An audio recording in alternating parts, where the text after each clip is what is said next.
est une ethnie très minoritaire, mais c'est une ethnie que les Espagnols, quand ils ont quitté le pouvoir en 1968, quand ils ont donné l'indépendance à la Guinée équatoriale, voulaient voir diriger le pays parce que c'est ceux dont ils étaient le plus proches, qu'ils avaient les plus éduqués.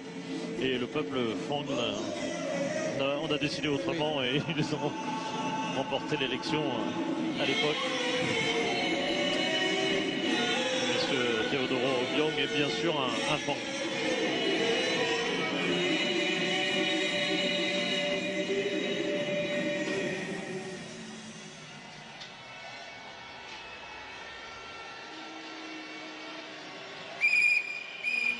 On en parlait tout à l'heure, Teodoro Obiang au pouvoir depuis 1979, le président de cette Guinée équatoriale,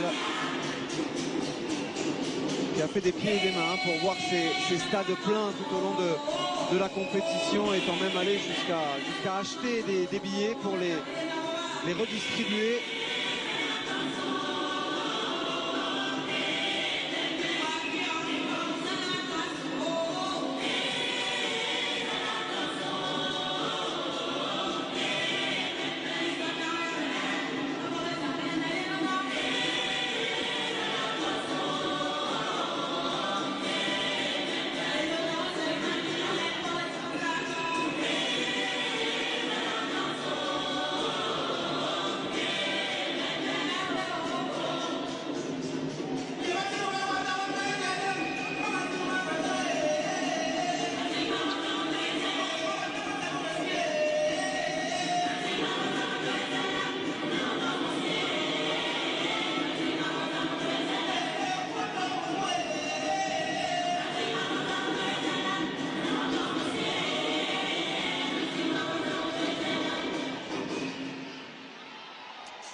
Tout à fait remarquable. Oui. Ne sera pas abîmé par cette cérémonie. Vous voyez que les crampons de tous ces danseurs sont extrêmement petits.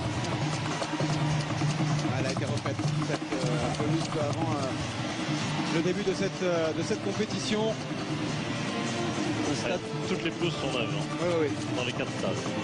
Le stade de Bata qui avait été construit en 2007 pour la Coupe d'Afrique des Nations féminine qui a eu lieu en 2008. Il a été agrandi, il a été modernisé. On l'a arrangé quelque peu en 2012 pour la Coupe d'Afrique des Nations dont vous parlez Philippe tout à l'heure, qui a été... À tout l'étage en fait. Ouais, voilà. Vous voyez en haut tout l'étage, c'était l'agrandissement de 2011 pour la CAN 2012. Et d'ailleurs il est démontable. C'est vrai. Si vous regardez de l'extérieur, vous verrez que tout ce qui a été fait au-dessus, l'anneau au-dessus pourrait être démontable un jour. C'est ennuyeux à porter ils ont eu raison de ne pas le démonter après 2012 parce qu'il resserre un peu plus vite que prévu. Exactement.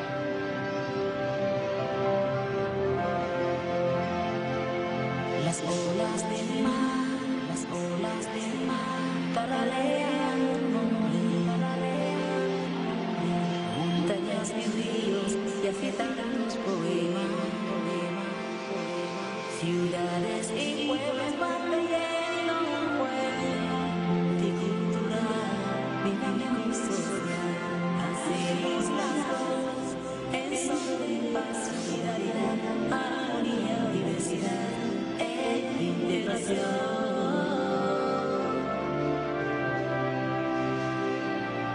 Desarrollemos juntos el espíritu de amor hacia un nuevo amanecer. Cette chanteuse qui représente symboliquement l'unité du pays, les peuples et ethnies associés dans un pays dont la carte a pas mal changé dans l'histoire au gré de la décolonisation. d'un territoire gigantesque au départ de 800 000 km², c'est-à-dire 2 fois